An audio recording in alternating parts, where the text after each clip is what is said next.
आप हैं बिहार संवाददाता के साथ और मैं हूं मनोज चतुर्वेदी। शहर में खाली जमीनों पर बन रहे बड़े बड़े शॉपिंग मॉल जो हैं वो पुरानी जो धरोहर है उसकी समाधि पर बन रहे हैं। जी हां, मैं ऐसा इसलिए कह रहा हूं, 97 साल पुराना पटना में जीपीओ के सामने मुंशी प्रेमचंद्र के अखबार चाणक्य का दफ्तर कल हाई कोर्ट के स्टे के बाद भी तोड़ दिया गया। जी हां, दफ्तर की तस्वीरें हम आपको दिखा रहे हैं, किस तरीके से मिनटों में नेस्तनाबूद कर दिया गया इस दफ्तर को।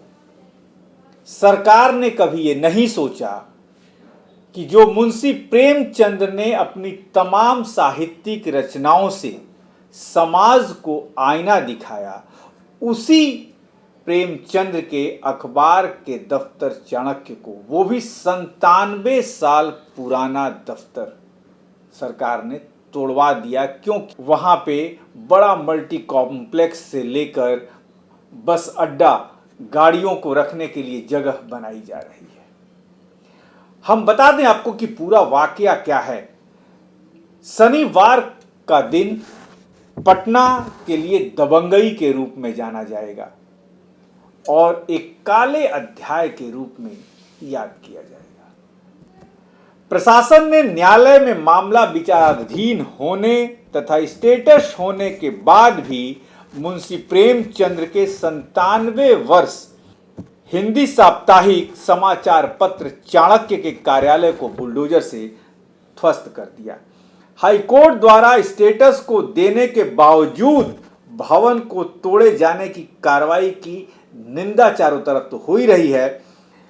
छुट्टी का दिन चुना गया इसके लिए। कल हाईकोर्ट की छुट्टी थी और इसीलिए जो नगर निगम के अधिकारी हैं उन्होंने शनिवार का दिन चुना कि कोई दौड़कर कोर्ट को बताने नहीं जाएगा। इसके बाद भी हाईकोर्ट का स्टेटस था, उसके बाद भी कार्रवाई करते हुए, दबंगई दिखाते हुए उसे तोड़ दिया गया है। जी हां, और सबसे बड़ी बात यह है कि अखबार की प्रधान संपादक शैलजा वाजपेयी जो हैं, उन्होंने पूर्व में ही इस भवन पर हाईकोर्ट से स्टे ले रखा था।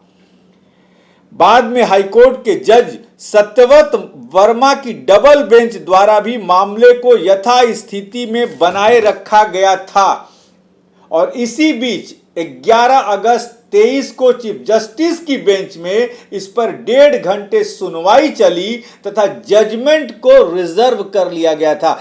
पटना नगर निगम के अधिकारियों को शायद ये पता चल गया था कि जजमेंट जो है वो उनके विरुद्ध जा रहा है, तो उन्होंने ये कार्रवाई शनिवार के दिन ही जो है कर दी है। और जब पटना नूतन राजधानी अंचल के जो दंडाधिकारी हैं प्रभात रंजन, उनसे जब पूछा गया तो उन्होंने कहा कि उनके आकाओं ने जजमेंट आने से पूर्व ही ऑफिस तोड़ने का निर्देश दिया था उनको। 12 मई 19 को भी इस भवन को बिना कोर्ट के नोटिस के आंशिक रूप से भी क्षति पहुंचाई गई थी। ये भी आपको जानकारी हम दे दें पटना की जनता को। तो काले अध्याय के रूप में मुंशी प्रेमचंद्र का ये दफ्तर जो तोड़ा गया है, ये काला दिन एक तरह से पटना के साहित्य जगत के लोगों के लिए है और पटना के साहित्य के क्षेत्र के लोगों के लिए है। विकास होना चाहिए, मल्टीप्लेक्स बनने चाहिए, लेकिन उस जगह पर पुरानी धरोहरों को नस्ताबूद करके नहीं।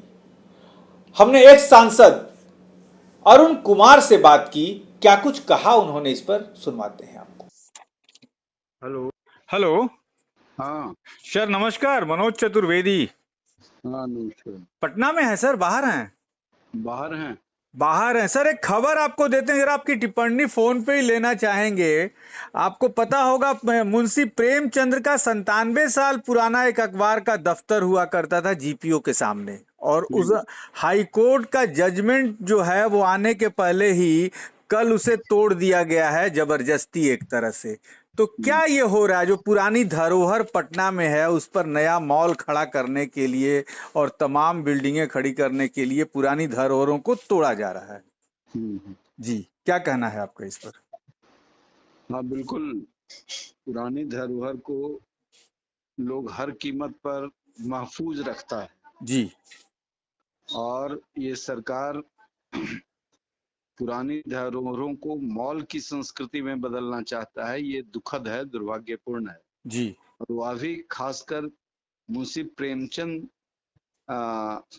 भारतीय समाज, संस्कृति और देश की आजादी, जी ये तीनों में एक ऐसा तारतम्य बैठाया जी कि गांव की शक्ति जी परिवर्तन का आधार बना।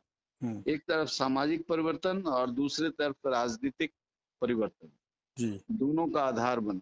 जी प्रेमचंद जीवन भर जी संघर्ष में रहे और उस संघर्ष को झेलते हुए कभी भी अपने मूल्यों से समझौता नहीं किया। जी नई पीढ़ी के लिए जी और राजनीतिज्ञों के लिए तो प्रेरणा स्रोत हैं। इस जी प्रेरणा स्रोत को मिटाने का संकल्प सरकार लेती है तो यह दुर्भाग्यपूर्ण है जी और असहनीय है।